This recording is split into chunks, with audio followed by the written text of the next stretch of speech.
Voilà, dans notre texte de l'évangile de Marc, peut-être bien connu, il y a une question, peut-être que vous êtes posée, ou peut-être pas, parce que il y a eu beaucoup de martyrs dans l'Église chrétienne. Et on a des témoignages qu'il y a eu beaucoup de martyrs qui ont été sereins devant leur mort et leur martyr. Alors, la question c'est, est-ce que Jésus, il est plus faible? Est-ce que Jésus est plus faible que ces martyrs-là?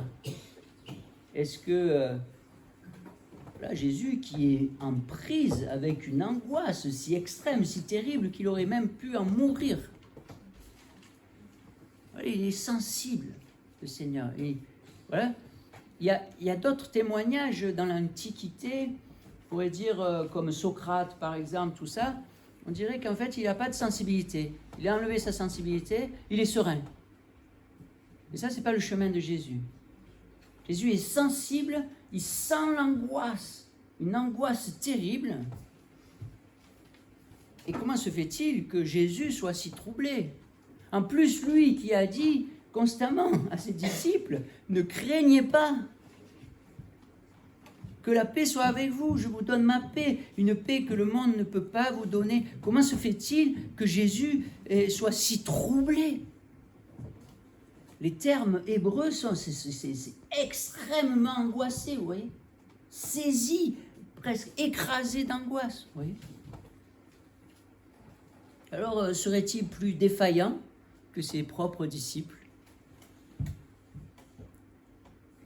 La réponse se trouve dans le fait que la mort de Jésus est unique. Elle est exceptionnelle. Alors, que s'est-il passé à la croix? Déjà, qu'est-ce que ça veut dire l'évangile? Quand on dit l'évangile, à l'époque de Jésus, tous savaient ce que ça voulait dire, évangile. Ça voulait dire qu'il y a une annonce de ce qui s'est passé et qui est une bonne nouvelle. Donc, qu'est-ce qui s'est passé à la croix? C'est ça l'évangile. Hein? L'évangile de la croix de Jésus. Et l'évangile, donc, ce n'est pas une sagesse, c'est une annonce de ce qui s'est passé pour notre salut. L'évangile est une bonne nouvelle qui annonce que nous avons été sauvés par la croix. Alors, de quoi nous sommes sauvés? De quel danger? De quelle menace? En parcourant le Nouveau Testament, nous constatons que nous sommes sauvés de la colère à venir à la fin de l'histoire. Voici le témoignage qui rayonnait des premiers chrétiens dans la ville de Thessalonique. 1 Thessaloniciens 1, versets 9 à 10. Tous racontent comment vous nous avez accueillis quand nous sommes allés chez vous. Ils disent comment vous avez abandonné les idoles pour vous tourner vers Dieu afin de le servir, lui, le Dieu vivant et vrai, en attendant que son Fils vienne des cieux. C'est lui que Dieu a ressuscité d'entre les morts, Jésus, et qui nous délivre de la colère divine qui vient. Un résumé de l'évangile un peu, dans ce témoignage des Thessaloniciens. Donc l'évangile révélé dans le Nouveau Testament fait de la colère de Dieu le grand problème de la condition humaine. Ça veut dire que si vous êtes comme moi, je pense que vous constatez que, on pourrait dire que 99% de la population ne connaît pas sa condition. Il faut leur dire, et qu'ils aient une révélation de leur condition, parce que ce n'est pas du tout le cas aujourd'hui. Ils n'ont aucune idée de leur condition humaine vis-à-vis de Dieu. Dieu, il nous le révèle, mais il faut recevoir cette révélation. Et si vous êtes un peu comme moi ou comme nos contemporains, l'idée de la colère de Dieu, ça, c'est pas quelque chose qu'on a envie d'entendre. Hein. On n'a pas envie même d'approfondir ça. Mais pourtant, c'est l'évangile. Si on annonce l'évangile, qu'on n'annonce pas ça, on risque de passer à côté complètement de l'évangile. Hein? Et d'ailleurs, l'évangile qui est le plus développé dans le Nouveau Testament, c'est la lettre de Paul aux Romains. Donc les 3 premiers chapitres de l'évangile de Romains sont consacrés à cette annonce de la colère de Dieu sur tout le monde, juifs et non-juifs, païens et non-païens, pieux et impies, tous sont sous la colère de Dieu, sous la malédiction. Et le récit biblique du début de l'histoire de l'humanité, du début de la Genèse, dès le départ, l'évangile est bien posé. Genèse chapitre 3. Hein? D'entrée de jeu, les Saintes Écritures le disent, qu'il y a une malédiction. Donc nous sommes, parce que, à cause de notre rébellion, on a un esprit de rebelle. On est sous une influence de mauvais esprits, d'insoumission. Ça ne veut pas dire qu'il faut se soumettre à des trucs tyranniques, c'est pas ça. Mais d'insoumission vis-à-vis de Dieu, parce qu'on ne connaît pas son règne.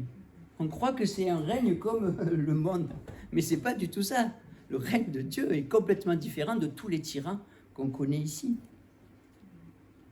Et donc, dans cette rébellion, nous avons choisi de définir nous-mêmes le bien, le mal, et d'être autonome en ce qui concerne le bien et le mal. Donc, on tourne le dos à Dieu et puis on pense que ça va aller. Mais il y a une malédiction, puisqu'on a été créé pour être dépendant de Dieu, pour être en relation avec Dieu et pour vivre avec Dieu. Donc, coupé et séparé de Dieu, il y a une énorme malédiction. Et en même temps, il y a des conséquences. Nous sommes socialement séparés avec nous-mêmes. Nous sommes même divisés avec nous-mêmes, souvent partagés. Nous sommes séparés de Dieu, et en même temps, on est séparés des hommes les uns envers les hommes. L'homme et la femme aussi. On le voit dès le début de l'Écriture. Il y a même aussi une séparation entre les hommes et la nature. Même. Tout ça, c'est la malédiction. Mais dû à cette colère de Dieu, est-ce que c'est juste cette colère? Mais donc la question c'est est-ce que vous pensez que c'est juste que Dieu soit en colère? Il a qu'à s'apaiser et puis ça va. Hein? Qu'est-ce que c'est cette colère? Mais pour mesurer la colère, c'est souvent on oppose la colère à l'amour de Dieu. Mais c'est l'inverse. C'est parce qu'il nous aime qu'il est en colère. Là, je ne suis pas allé au bout parce que je n'avais pas le temps de cette semaine. Mon fils, il m'a envoyé une vidéo à écouter je pense que c'est une psychiatre qui parle de comment notre société est prédatrice envers nos enfants, envers les enfants, à cause des écrans. Elle dit, ils ne sont pas protégés. À 3 ans, s'ils sont mis devant les écrans, ils ne sont pas protégés. C'est des violences aux enfants qu'on fait.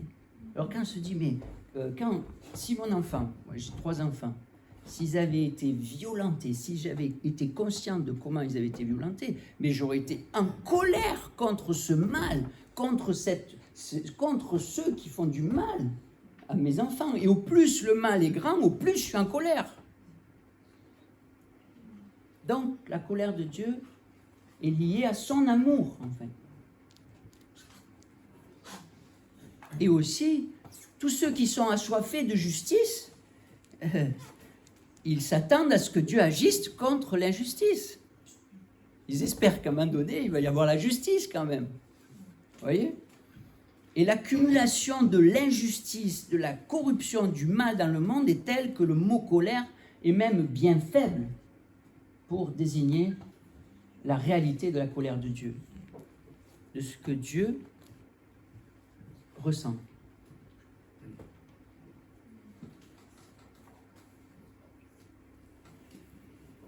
Nous sommes, par rapport à la souffrance, par rapport au mal, par rapport à l'injustice, Nous sommes satisfaits quand la vie nous donne ce que nous désirons. Et ce que nous désirons, ce n'est pas toujours juste. On le sait avec nos enfants. Quand ils sont petits, parfois, ce n'est pas toujours juste. Donc, on les protège.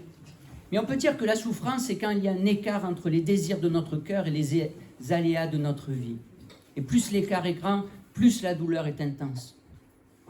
Et que faites-vous quand l'écart devient un fossé? Qu'est-ce qu'on fait? Eh bien, on essaye de fuir. Hein? Et peut-être que vous êtes dans une relation malsaine et qu'il faudrait rompre, ou du moins réorienter. Et vous avez peut-être un problème de santé qui doit être vigoureusement traité. Et donc, il faut le traiter, cela. Mais ce n'est pas en fuyant. Et moi, j'en fais partie, je suis comme vous. On est un bon nombre à avoir pris l'habitude de gérer la plupart de nos souffrances en fuyant, en trahissant nos promesses, ou en mettant fin à certaines relations, en brisant nos alliances. Nous essayons toujours d'aller là où nos désirs seront comblés, parce que nous désirons, nous considérons que ces désirs sont prioritaires, vous voyez. Et donc, même des alliances fortes, elles deviennent négociables. Hein? Aujourd'hui, on divorce rapidement. Ça ne veut pas dire qu'il ne faut pas divorcer, parfois, mais des fois, c'est parce qu'en fait, mais ça ne correspond pas à nos désirs, alors c'est fini. C'est comme par rapport à Betty qui s'est engagée. Bon, il y a la persévérance, mais sans une grâce venant de Dieu, c'est pas possible de tenir. Parce qu'il y aura des écarts, il y aura des souffrances. Ça va être difficile. Il y a des ennemis. Au plus on se positionne, au plus il y a des ennemis. Ça fait partie du combat. Ça fait partie de la marche. Ça fait partie du processus de changement, d'avoir des résistances au changement. Il faut le savoir. Sinon, la persévérance, dès qu'il y a souffrance, ça ne marche plus.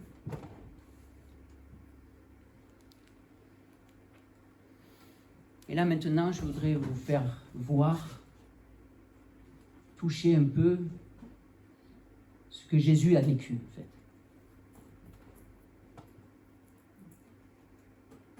Heureusement que Jésus est très différent de nous.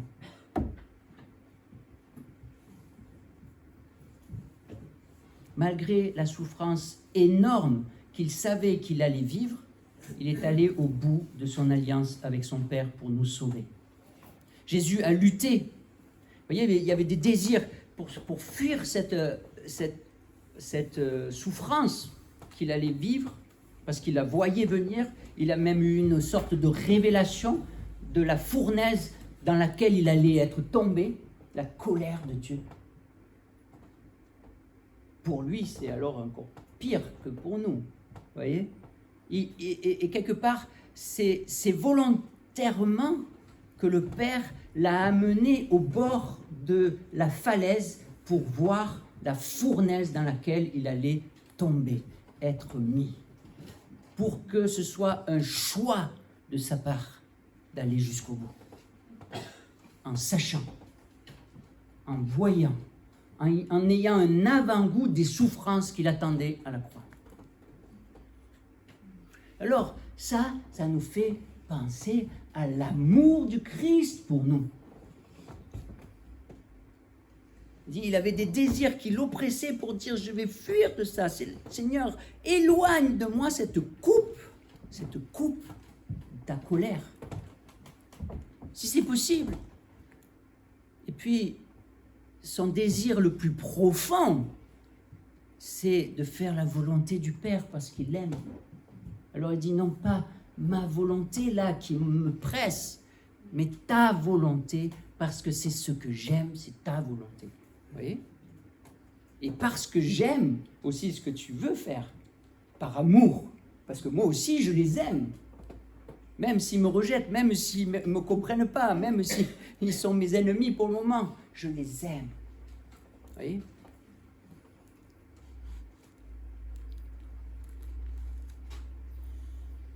C'est ce qui rend l'amour du Christ si grand, si profond et si satisfaisant. Il n'y a aucun amour qui pourra nous satisfaire comme ça. C'est pas possible, parce qu'il n'y a personne qui nous aime comme ça. Et personne nous a aimés, personne ne pourra nous aimer comme ça. Donc, quelque part, on plonge nos regards dans l'amour du Christ et dans son salut, et on est rassasié de grâce. Devenir chrétien, c'est avant tout un changement de relation profonde, un changement d'alliance. Nous sommes passés du royaume de l'esclavage à la liberté royale du Christ, de la tyrannie du péché à l'obéissance de la foi, de la corruption à la sainteté, du royaume de Satan au royaume de Dieu, du royaume des ténèbres au royaume de lumière, de la colère à la réconciliation. Nous sommes passés de la mort à la vie, de la malédiction à la bénédiction. Et pour cela, Jésus a dû boire la coupe de la malédiction que nous aurions dû boire à la fin des temps. Parce qu'il y a une coupe encore, qui n'est pas vide celle-là. Pour ceux qui auront rejeté cette grâce, cette coupe, qui est devenue vide et pleine du sang du Christ. C'est le sang de la nouvelle alliance, c'est la nouvelle alliance, c'est la coupe de la nouvelle alliance. Quand on prend la Sainte Seine, c'est cette coupe-là. Il a vidé jusqu'au bout pour son peuple, pour ceux qui prendraient cette grâce.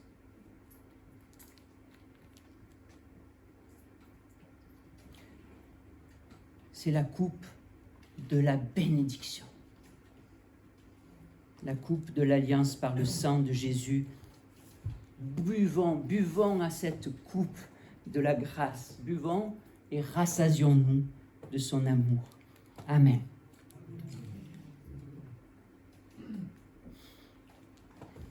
Je vous invite maintenant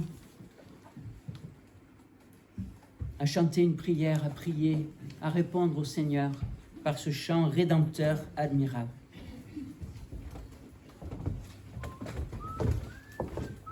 Je vous invite à vous lever pour répondre.